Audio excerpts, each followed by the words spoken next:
Değerli basın mensupları, değerli misafirlerimiz, kuzeyi Rusya ve Moğolistan olan, güneyi Hindistan ve Pakistan olan, doğusu Çin, batısı Kazakistan, Kırgızistan, Tacikistan olan bir toprak parçasından söz ediyoruz. Yani İpek yolunun tam kalbinden bahsediyoruz. Uzak Doğu ile Avrupa'yı, Sibirya ile Güney Asya'yı birbirine bağlayan kavşak yoldan bahsediyoruz.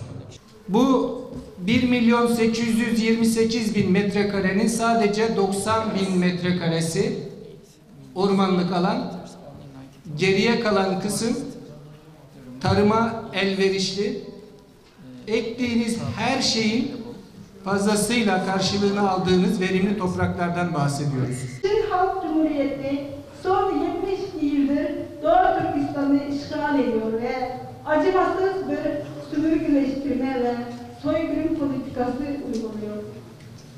2014'ten beri Çin işgal güçleri Doğu Türkistan'daki milyonlarca Uygur, Kazak, Kırgız ve diğer Türk halklarını toplama kamplarına, hapishanelere ve köylü işçilik tesislerine gönderdi. Günümüzde Doğu Türkistan halkı dini ve etnik kimliğinden vazgeçmeye zorlanıyor. Zorla beyin yıkamaya, zorla kısırlaştırmaya, tıbbi deneyimlere, işkenceye, tecavüze, cinsel istismara, organ hırsızlığına, köleliğe, yargısız infaza ve hayal bile edemeyeceğiniz sayısız vahşete maruz kalmaktadır. Türkiye'de yaşayan Uygur diasporası,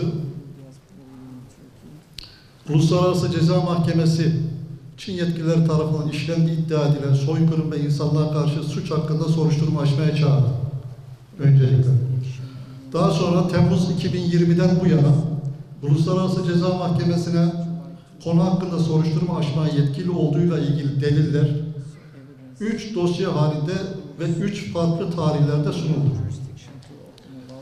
6 Temmuz 2020 tarihinde yine Uluslararası Ceza Mahkemesi'ne Çin yetkililerinin Uluslararası Mahkemeye taraf olan Tacikistan ve Kamboçya sınırları içerisinde yaşayan Uygurları toplayıp Çin'e zorla sınır dışı ettiğini kanıtlar niteliğindeki bir dilekçe delilleriyle beraber sunulmuştur.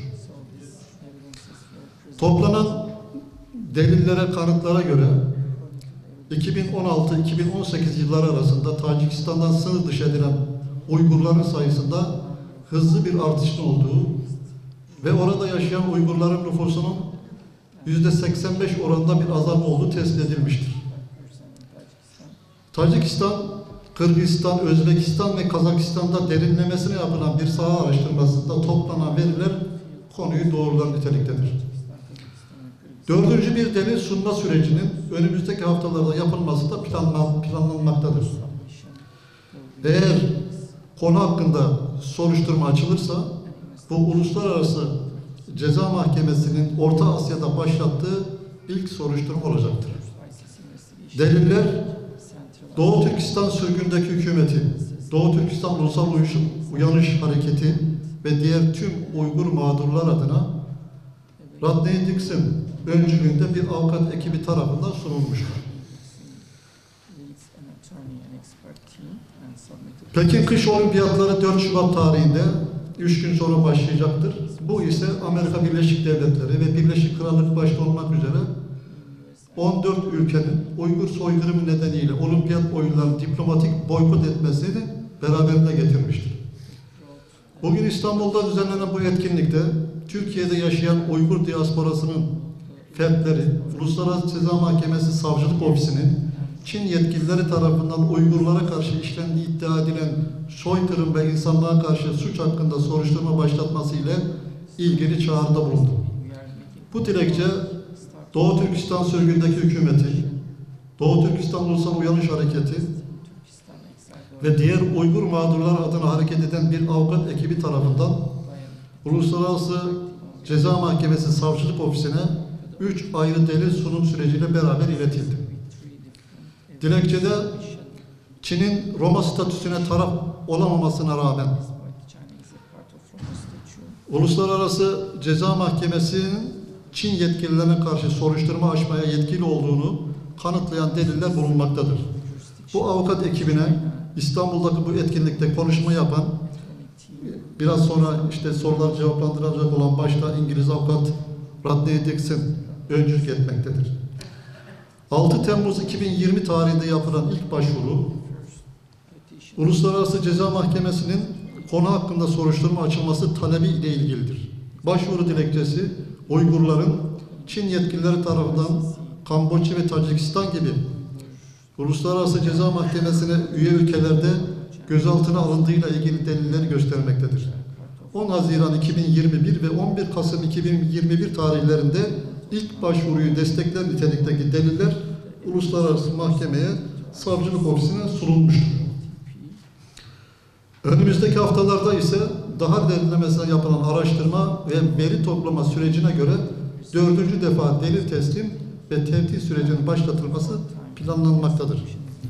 Toplanan delillere göre Uygurların Uluslararası Ceza Mahkemesi'ne taraf bir devlet olan Tacikistan'da Çin ajanları tarafından hedef alındığı, toplandığı ve akabinde sınır dışı edildiği ve işgal altındaki Doğu Türkistan'a geri gönderildiği anlaşılmaktadır. Aynı zamanda bu deliller Çin yetkililerinin Tacikistan'a doğrudan müdahale ettiğini de göstermektedir. Dolayısıyla Uluslararası Ceza Mahkemesi Tacikistan'da başlayan ve Çin'e kadar devam eden bu eylem silsilesi üzerinde yargı yetkisine sahiptir. Tarafımız, yani avukatlar olarak tarafımız, Uluslararası Ceza Mahkemesi Savcılık Ofisi'nin gecikmeksizin bir soruşturma başlatmasını talep etmektedir. Bugüne kadar toplanan verilere göre son 10-15 yılda Tacikistan'da yaşayan Uygurların sayısının tahmini olarak 3000'lerden yüzlere doğru düştüğü anlaşılmaktadır. Tacikistan'daki Uygurların sayısındaki bu azalma ise büyük ölçüde 2016-2018 arası gerçekleşmiştir. Bu azalma Tacikistan'daki Uygur nüfusunun yaklaşık %90'lık kısmını oluşturmaktadır. Buna ek olarak benzer bir durum Kırgızistan'daki Uygurlar için de geçerlidir. Veriler orada yaşayan Uygur nüfusunun %87 oranında bir düşüş yaşandığını göstermektedir. Toplanan verilere göre Uygurların Çin'e geri gönderilmesi için 2 ana yöntem kullanılmıştır. Birinci yöntem aile bağlarının suistimal edilmesidir. Uygurların Doğu Türkistan'daki aile üyeleri geri dönmeleri ile ilgili acil telefon aramalarını çoğaltmışlardır. Bunun yapılmaması halinde aile üyelerinin tutuklanacağı ile ilgili tehditler de çoğalmıştır. Bu veriler ise bizim iddiamızı destekleyen önde gelen delillerimizdir. Uygurların Çin'e geri gönderilmesi için kullanılan ikinci yöntem ise Tacikistan'da bulunan Çin'in büyükelçilik ve konsoloslukları doğrudan Tacikistan'daki Uygurların resmi evrak işlerinin yürütülmesine karışmaktadır. Vize işlemlerinden çalışma izinlerine kadar bir sürü resmi evrak işlemleri geciktirilmektedir. Buna ek olarak Tacikistan'da bulunan Çin Kamu Güvenliği Bürosu üyeleri Uygurların yaşadığı ve çalıştığı bölgelere baskınlar düzenlemeleri için yerel Tacik polislerine yönlendirmede bulunmaktadır. Resmi evraklar edinmekte sıkıntı yaşayanlar ya da edinemeyenler ise onar küçük gruplar halinde Çin'e geri gönderilmektedir. Tacikistan'da kalanlar ise Çin konsolosluklarının denetimine tabi tutularak haftalık rapor sunmaya zorlanmaktadır. Bay Dixon öncülüğündeki avukat ekibinin topladığı yeni veriler, Çin yetkililerinin Uluslararası Ceza Mahkemesi'ne taraf bir ülke olan Tacikistan'da tutuklama, adam kaçırma ve sınır dışı etme gibi yasa dışı eylemlerde bulunduğunu göstermektedir. Sadece Çin yetkilileri tarafından yapılan bu eylemler bile mahkemeye konu hakkında yargılama yetkisi vermektedir. Buna ek olarak bahsedilen bu eylemler Çin'in işgal altındaki Doğu Türkistan'da işlemekte olduğu soykırım ve insanlığa karşı suç eyleminin ilk safhasını oluşturmaktadır. Çin bu bir dizi suç eylemlerini müteselsiz bir şekilde yapmaktadır. Tacikistan ve Kamboçya'dan Çin'e geri gönderilen Uygurlar, geri gönderildikten sonra Çin yetkililer tarafından soykırım ve insanlığa karşı suç eylemlerine maruz kalmaktadır. Bu iki safhadaki suç eylemleri arasında müteselsillik ve organik bağ mevcuttur. Dolayısıyla Uluslararası Ceza Mahkemesi suçu oluşturan eylemlerin ilk safhasının uluslararası mahkemeye taraf olan devletlerde işlendiği gerekçesiyle suçu oluşturan eylemlerin tamamı üzerinde Çin yetkililerine karşı soruşturma başlatma ve yargılama yetkisini kullanabilir. Araştırma ve veri toplama süreci devam etmekte olup önümüzdeki haftalarda Uluslararası Ceza Mahkemesi tarafına daha fazla deliller sunulacaktır. İstanbul'da yaşayan Uygurlardan oluşan onlarla ilgili yapılan toplantılarda da savcının Uluslararası Ceza Mahkemesi savcılığına sunulan Çin ve yetkililerin doğrudan Tacikistan'da yani Uluslararası Ceza Mahkemesi'ne taraf olan bir devlette gerçekleştirdiği bu bir dizi eylemleri gösteren 3 ayrı dosya halinde sunulan dilekçeye göre Uluslararası Ceza Mahkemesi Savcılık Ofisi Çin yetkililerine soruşturma açma yetkisine sahiptir.